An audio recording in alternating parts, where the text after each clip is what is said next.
আমরা এখন পিএইচপিতে করা টাইম সেটিংস নিয়ে আলোচনা করব। এটিও কিন্তু ওয়েব ডেভেলপমেন্টের ক্ষেত্রে একটি গুরুত্বপূর্ণ বিষয়। এছাড়া মাঝে মধ্যেই কিন্তু বিভিন্ন সাইটে টাইমের উপরে বিভিন্ন অবজেক্ট দেখতে পাই, যার বেশিরভাগই করা হয়ে থাকে পিএইচপির মাধ্যমে। আমরা এখানে ইতিমধ্যেই টাইমের জন্য একটি ফাইল ক্রিয়েট করেছি, সেভ করা হয়েছে time.php নামে, এবং পিএইচপির বেসিক কোড ইমপ্লিমেন্ট করেছি। এখন টাইমের জন্য কিছু কোড লিখে দেব। যেহেতু আমরা পূর্বের দুটি লেসনেই ডেট সম্পর্কে আলোচনা দেখেছি,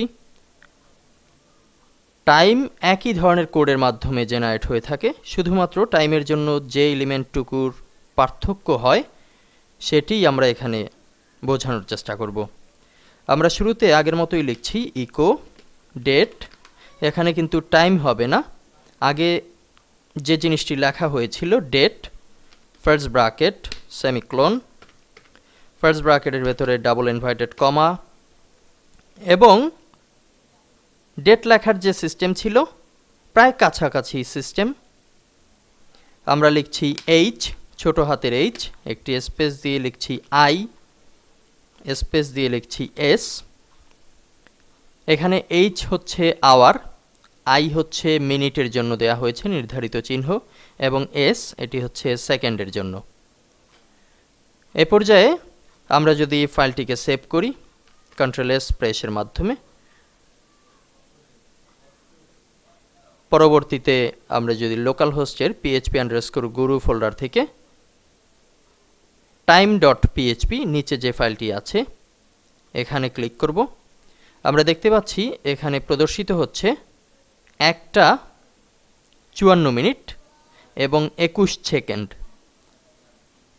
আমরা যদি রিলোড করি তাহলে সেকেন্ড কিন্তু পরিবর্তিত হচ্ছে, অর্থাৎ এখানে আমরা যতটুকু লেট করছি সেই মাত্রায় সেকেন্ড পরিবর্তিত হচ্ছে। আমরা আবারও যদি রিলোড করি, এখানে এখন আছে 33, রিলোড করলে দেখতে পাচ্ছি 48, এখন রিলোড করলে 50, 51, এখন করলে 53, এখন আবার করলে 54, 55, 56 ইত্যাদি।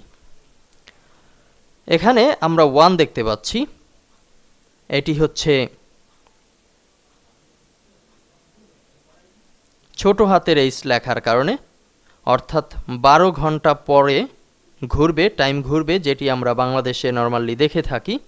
যদি আমরা আন্তর্জাতিকভাবে ব্যবহৃত টাইম 24 ঘন্টা যেখানে ব্যবহার করা হয়ে থাকে সেই ধরনের টাইম যদি জেনারেট করতে চাই তাহলে এইচটিকে বড় হাত করে দেব। আমরা এখানে বড় হাতের এইচ লিখেছি। এ পর্যায়ে ফাইলকে সেভ করছি এবং ব্রাউজারকে রিলোড। আমরা এখন দেখতে পাচ্ছি যেহেতু আগে ছিল 1টা, এখন কিন্তু হয়েছে 13:55। আবারও আমরা কোডে ফিরে যাচ্ছি এবং ঘড়িতে যে সিস্টেম ব্যবহার করা হয়ে থাকে, অর্থাৎ একটি ক্লোন চিহ্নের মতো, সেই চিহ্নটি মাঝে যদি বসিয়ে দেই তবে সেটিও কিন্তু বেশ সুন্দর লাগবে প্রিভিউতে দেখার ক্ষেত্রে। ফাইলটিকে সেভ করছি, প্রিভিউকে রিলোড করছি। এখন আমরা কিন্তু ঘন্টা, মিনিট এবং সেকেন্ড এগুলোর মাঝে ক্লোন চিহ্ন দেখতে পাচ্ছি।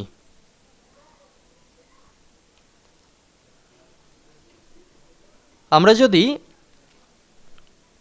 নির্ধারিত মাত্রায় টাইমকে সেট করে উপস্থাপন করতে চাই, যেমনিভাবে আমরা ডেটের ক্ষেত্রে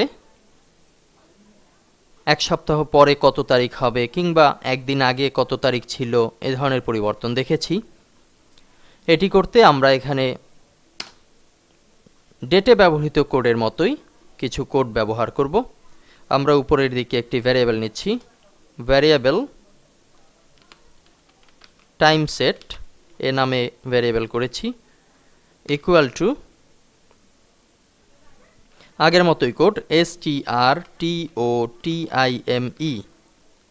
টাইম strtime, ফার্স্ট ব্র্যাকেটের শুরু, ফার্স্ট ব্র্যাকেট শেষ, সেমিক্লোন, ফার্স্ট ব্র্যাকেটের মাঝে ডাবল ইনভার্টেড কমা, এবং লিখছি +1। পরবর্তীতে আমরা যদি দিতে চাই আওয়ার, HOUR, আওয়ার, এবং নিচে যে কোড ইকো করবে যেখানে, সেই কোডে ডাবল ইনভার্টেড কমা শেষ করে একটি কমা, পরবর্তীতে উপরে নির্ধারিত যে ভ্যারিয়েবল টাইম সেট, অবশ্যই বানানটি কিন্তু এই ভ্যারিয়েবলের হুবহু বানান হতে হবে। আমাদের কোড লেখার পর্ব শেষ, এ পর্যায়ে সেভ করছি। আমরা যদি এখন ব্রাউজারে যাই, ইতিমধ্যেই আমরা দেখেছিলাম 13টা বেজে গেছে। আর এখন যদি ব্রাউজ করি, রিলোড করি, তাহলে 13-র জায়গায় দেখতে পাবো 14, যেহেতু আমরা 1 ঘন্টা বাড়িয়ে দেখেছি। রিলোড করছি, এখানে কিন্তু 14 প্রিভিউতে দেখা যাচ্ছে।